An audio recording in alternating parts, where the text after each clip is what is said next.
Bueno, Karina, en principio contanos qué precauciones debemos tomar ante la exposición al sol.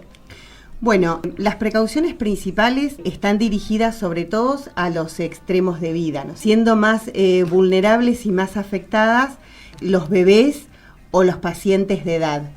Pero siempre todos debemos cuidarnos del sol, sobre todo el horario que tenemos que hacer actividades o exponernos al sol, ¿sí? Porque es donde los rayos solares son más directos y nos afectan más, tanto a la piel como generando quemaduras o a nuestro organismo, como por ejemplo causando deshidratación. Ustedes saben que con el deterioro ambiental y con el aumento del agujero de ozono, los rayos son más fuertes y nos afectan más a todos. No solo a nosotros, sino a los animales y las plantas también. ¿Quiénes son las personas que deben tener mayor recaudo? Como les dije al principio, los bebés, los menores de 2 años y los ancianos. Los bebés sobre todo porque, bueno, son las personas que tienen menos color de piel, son las personas que no tienen cabello, que a nosotros nos protegen del sol, ¿sí? Porque los bebés no tienen cabello, entonces el hecho de no tener pelos, los rayos afectan más y los bebés tienen más riesgo de deshidratación ante altas temperaturas. Por eso es importante que los bebés se mantengan con poca ropa, ¿sí? Que estén bien hidratados. A veces los bebés que toman teta no es necesario darle agua. La teta es el mejor hidratante para el bebé y el bebé cuando tenga sed va a pedir más teta, no pide agua, pide teta. Y la leche es la mejor hidratación para los bebés. En caso de los ancianos, bueno, ya este reflejo de la sed, es decir, cuando yo estoy al sol, transpiro, tengo sed, ese reflejo en los ancianos se va perdiendo.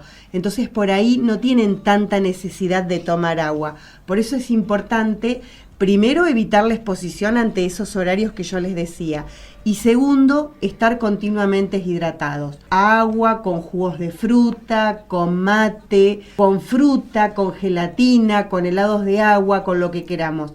Lo mejor es el agua. Pero bueno, a veces no todo nos gusta, entonces puede ser un jugo de frutas, puede ser un jugo natural, puede ser un helado de agua. O sea que cualquier bebida puede reemplazar el agua si no nos gusta. Menos las alcohólicas. En este caso no, pero las bebidas sí. Y bueno, en el caso de las bebidas uno prefiere el agua porque tiene menos azúcar. ¿Sí? Todo lo que sea gaseosas y lo que tiene azúcar produce más sed. Sí, pero no calma tanto la saciedad, entonces uno consume bebidas muy azucaradas y tampoco eso es bueno. Por eso decimos o el agua o las frutas, hay gaseosas que sí y hay gaseosas que no. Siempre para hidratarnos preferimos las gaseosas que no son azucaradas, las dietéticas o las light, y lo mejor es el agua o los jugos de frutas naturales. ¿Sí? Usar frutas como manzana, kiwi, naranja y procesarlos y usar ese jugo de frutas.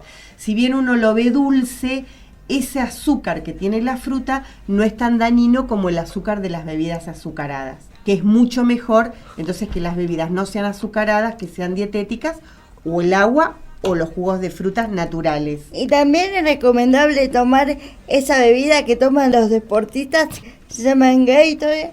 Con respecto a eso, Victoria, las bebidas como el Gatorade tienen mucho sodio. Entonces, son buenas porque reponen minerales. Cuando nosotros nos exponemos al sol y transpiramos, perdemos minerales. Pero estas bebidas no son para los pacientes.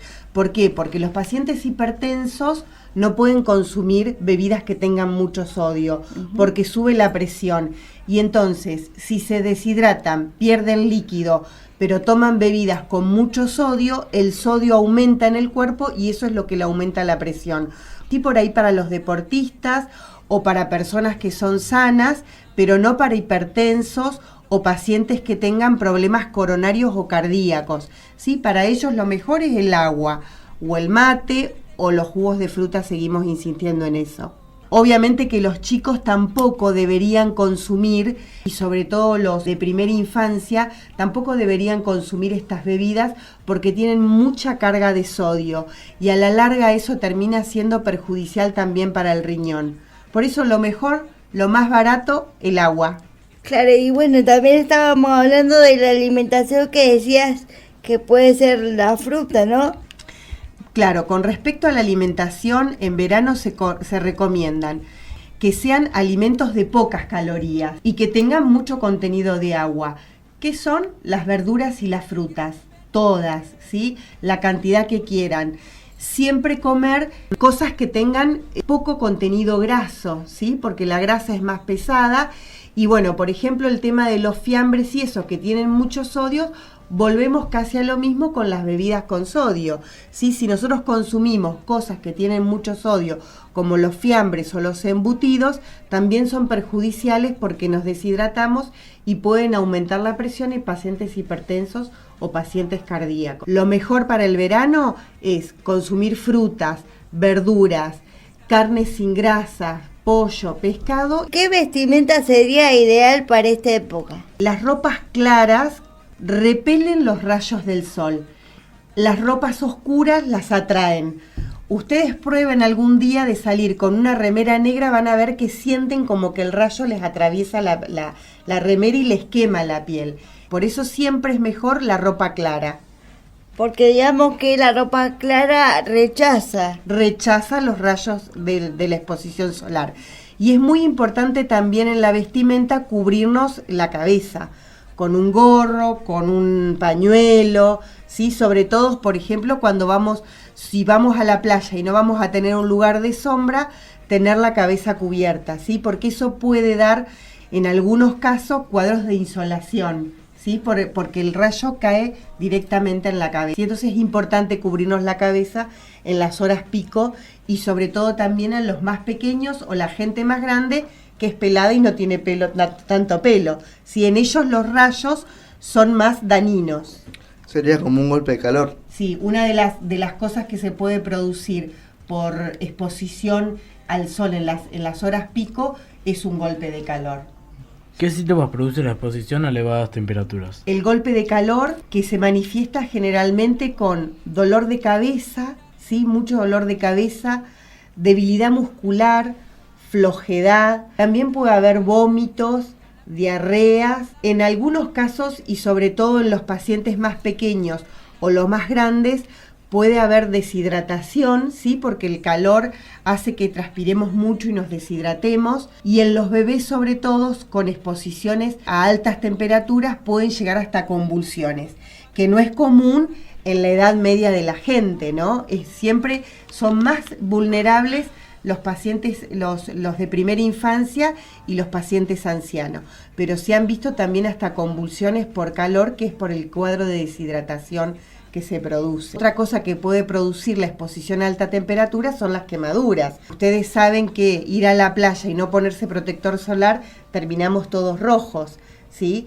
Normalmente ese tipo de quemaduras son quemaduras leves, pero bueno, a veces tardan una semana en irse, porque duelen, molesta, arden. Cuando la piel se pone roja, pero en grados más profundos puede haber hasta ampollas también, que después se revientan y es una quemadura más profunda, ¿sí? ¿Y qué grado de protector solar se recomienda? Bueno, en la gente más vulnerable se recomienda protectores de más de 50. Por ahí la gente de edad media, que somos la mayoría, con un 30 está bien, ¿sí? Pero siempre en las horas picos deberíamos estar debajo de la sombra, ¿sí? O si no, en una pileta hidratando, mojándonos continuamente. Claro, así no nos mojamos y no tenemos... Evitamos el calor Claro. y la deshidratación, ¿sí? Nos refrescamos. ¿Cuáles son los síntomas de la deshidratación? Bueno, los mismos que la de insolación. Es dolor de cabeza, náuseas, dolor de cuerpo y mucha debilidad. Por eso los bebés, los chicos de primera infancia, como no pueden pedir agua, son los que más fácil se deshidratan. Por eso la mamá tiene que estar atenta que si son lactantes, ofrecerle la teta continuamente. Karina, ¿la exposición al sol puede generar una alergia a la piel? Sí, aparte de las quemaduras, la exposición solar puede producir reacciones alérgicas y eso se manifiesta por ahí con ronchas, picazón, ¿sí? Y generalmente se dan las partes que menos nos cubrimos. Es muy común que la gente vaya a la playa y se cubra y nos quede la parte de arriba del pie sin cubrir, y es donde más nos quemamos, porque ahí no nos ponemos protector y ahí también puede haber quemaduras o alergias de piel. ¿Qué de cierto también nos quemamos aun cuando el día está gris? Claro, siempre, aunque no lo veamos, el sol siempre está. Los rayos atraviesan las nubes y entonces el viento produce calor e igual nos quemamos. Por eso es importante que usemos el protector aún en los días nublados, ¿sí? Y sobre todo cuando estamos en áreas muy ventosas y más libres, como por ejemplo una playa o un parque, porque nos vamos a quemar mucho más. ¿Qué tiene que ver el cáncer de piel? Bueno, hay un cáncer de piel que últimamente ha estado en aumento y es el melanoma, ¿sí? Es un cáncer de piel que se manifiesta a través de los lunares. Es un cáncer muy dañino y ese está íntimamente relacionado con la exposición al sol. Son los lunares que por ahí son muy oscuros, son lunares que empiezan a picar, aumentan de tamaño, que tienen distintos colores. Uno se tiene que siempre mirar la piel y tiene que conocerse a sí mismo y verse los lunares, ¿sí? Y ver si algún lunar está cambiando.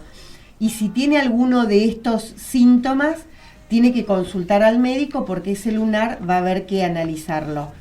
El melanoma es el cáncer de piel maligno. Hay otros cánceres de piel, como el epitelioma vasocelular o el espinocelular, que también están relacionados con el sol. Esos nacen en la nariz y nacen en la oreja porque son las zonas que más expuestas al sol están. Pero ese tipo de cáncer de piel no es tan dañino y no es tan grave como el melanoma. Esos dos están en íntima relación con el sol. ¿Tiene tratamiento? El espinocelular, que es un tumor, si bien es maligno, pero es localizado, el tratamiento es quirúrgico, ¿sí? Y como ya te dije, se puede manifestar en el ala de la nariz, que son las zonas que por ahí están descubiertas, o en las orejas, y se manifiesta como un granito que se lastima, pica, pero nunca termina de curarse, ¿sí? Que es otro alerta que tenemos que tener cuando un granito se hace tipo una úlcera, sangra y nunca se cura. En ese caso hay que consultar al médico. Son granitos que no cicatrizan, ¿sí? Un grano normal de la nariz en 2 semanas tiene que cicatrizar o secarse. En cuanto al otro cáncer de piel que está íntimamente relacionado con el sol, es el melanoma, que son los lunares. Ese es un tumor extremadamente agresivo y generalmente cuando se la diagnostica ya es una enfermedad avanzada. Pero bueno, tiene tratamiento, pero es mucho más severo, ¿sí? Su comportamiento. Por eso también es importante, en noviembre siempre se hace una semana que es la campaña del cáncer de piel. Lo que se hace es una visita al dermatólogo, entonces el dermatólogo te revisa toda la piel y te dice cuáles serían los lunares que hay que verlos y sacarlos y cuál es lo que hay que observarlos. Y te da las pautas para que nos protejamos y todo esto que estamos hablando para evitar que los lunares sean expuestos al sol, porque tienen riesgo de transformarse en malignos, en un melanoma. ¿Qué riesgo tiene la realización de deporte ante las altas temperaturas? No deberían realizarse deportes aeróbicos en esas horas picos, ¿no es cierto? Por ejemplo, correr, bici, entre las 10 y las 4 de la tarde. Se pierde mucho más líquido y corre el riesgo de deshidratación. En esos casos en que sumamente habría que hacerlo bien temprano o a las últimas horas de la noche. Igual, en esos casos donde hay días de elevada temperatura, es conveniente que lleven una botellita de agua para ir hidratándose continuamente, ¿sí? Aparte, el realizar actividad física en esas horas, aparte de la deshidratación, puede ocasionar calambres y debilidad muscular por la pérdida de líquido. Es importante siempre refrescar y bueno, a veces... ¿Algo más que quieras agregar? Que se cuiden, ¿sí? Es importante, siempre decimos que la prevención primaria es adelantarnos a Esto sería adelantarnos a los daños del sol. Siempre que prevenimos es más barato, más sano y más saludable.